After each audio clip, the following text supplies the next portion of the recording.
Hello there, I'm Ted Taylor, and I have glioblastoma multiforme known as GBM.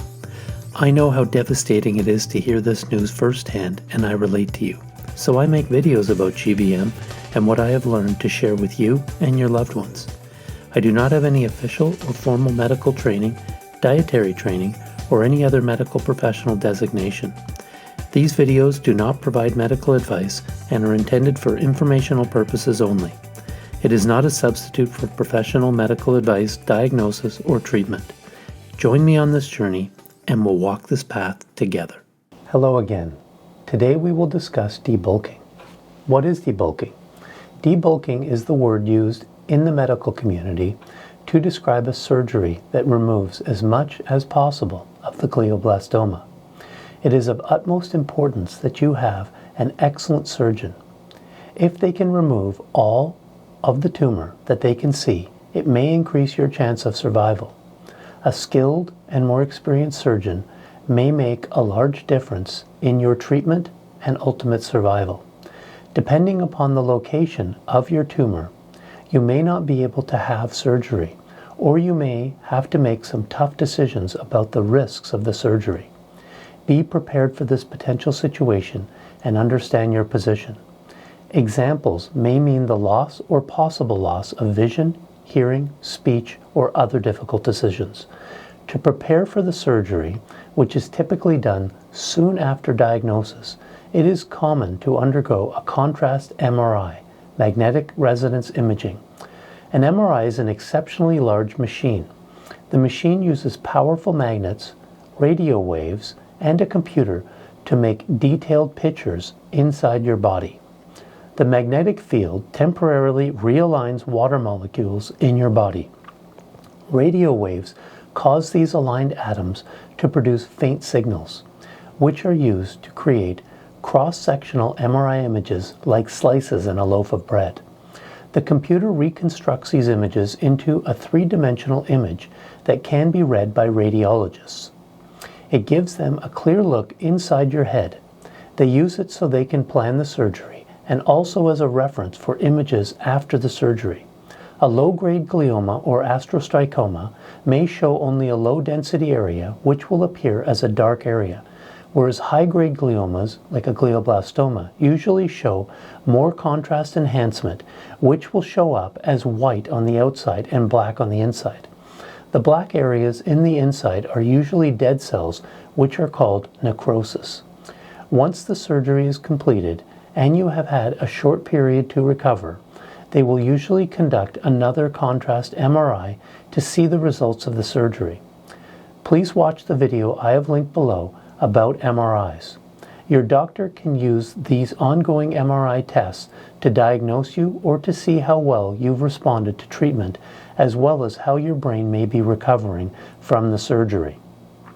Unlike X-rays and computed tomography or CT scans, MRIs do not use the damaging ionizing radiation of X-rays. Sometimes the surgeon can get almost all of the tumor, while other times they can only get some or none if the tumor is inoperable.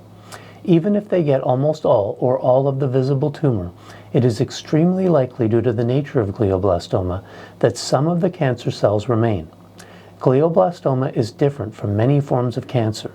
Instead of it being in a single location and growing outward in, for example, a sphere shape, it grows out in all directions and can look similar to the roots of a tree. This is why the tumor may appear that it is gone. Meanwhile, some cells have migrated away from the central mass. This is one of the reasons why additional treatments such as radiation therapy and chemotherapy are typically necessary. Go easy on yourself after the surgery and let your body begin to recover. Follow your medical team's advice and keep an eye on yourself, and have anyone who is with you keep an eye on you as well. You may wish to inform your medical team of anything that doesn't seem quite right, seems unusual to you, or is something your medical team mentioned for you to watch. If the surgery was successful, you will have staples and/or stitches in your head. The staples will be removed by your family doctor or possibly by someone else in your medical team. By the way, it does not hurt very much.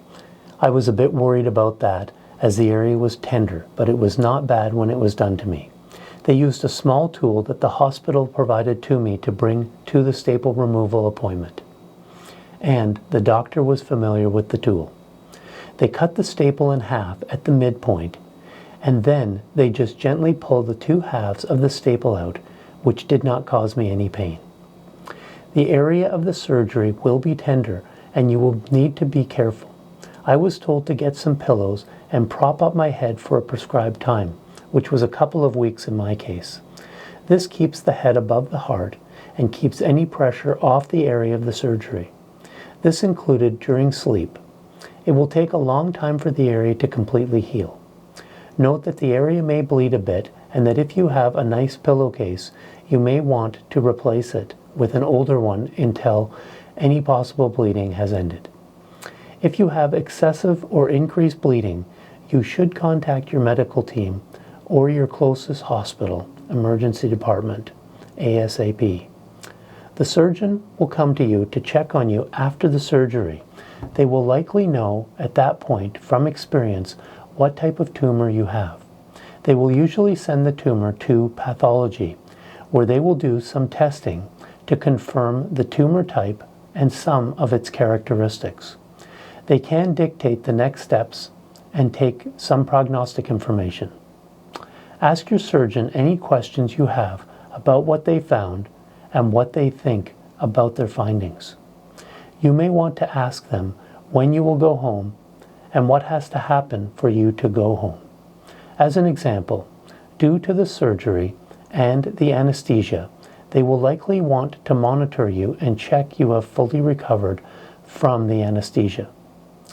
They will also likely want to make sure you have a bowel movement and see if you can eat and drink. They will also likely check if there are any issues with your vision or hearing or movement. Also ask them if they have a booklet for you to take home to review how you and anyone caring for you should prepare and provide for your needs. Examples may include how you should clean yourself, avoiding water on your head for a while, not to submerge your head for some time, medications, and symptoms of concern.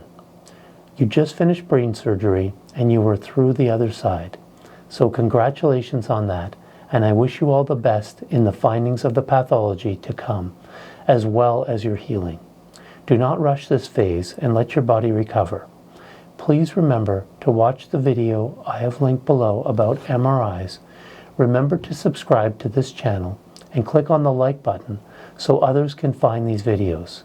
Add any positive comments below, and if you can go to my Patreon page to help me with the cost of these videos. Any products that I may suggest are generally listed below, to which I may receive a commission at no additional cost to you to help me with the costs of these videos. Go to my webpage as seen on the screen to see a list of the videos in order. Remember, we are in this boat together, and I will see you in the next video. Until next time, God bless you.